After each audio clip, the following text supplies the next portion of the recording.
Insurance తీసుకోవాలా లేదా? నన్ను ఈ క్వశ్చన్ అడిగే కన్నా నిన్ను నువ్వు ఈ క్వశ్చన్ అడుగు. ఇన్సూరెన్స్ లేకుండా ఈ రిస్క్ ని మేనేజ్ చేయగలవా?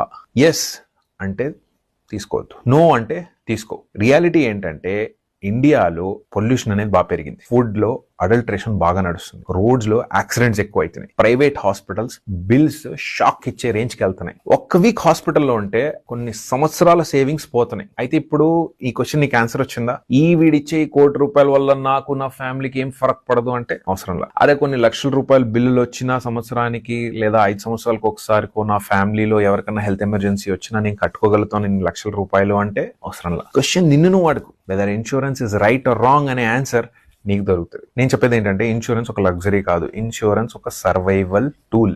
ఇన్సూరెన్స్ వేస్ట్ అనుకొని ఇగ్నోర్ చేసిన వాళ్ళు ఇవాళ ఈఎంఐలో బతుకుతున్నారు. మన సిచ్యువేషన్ బాగాలేనప్పుడు రైట్ టైంలో రైట్ డెసిషన్ తీసుకున్న వాళ్ళు పీస్ఫుల్ గానే నిద్ర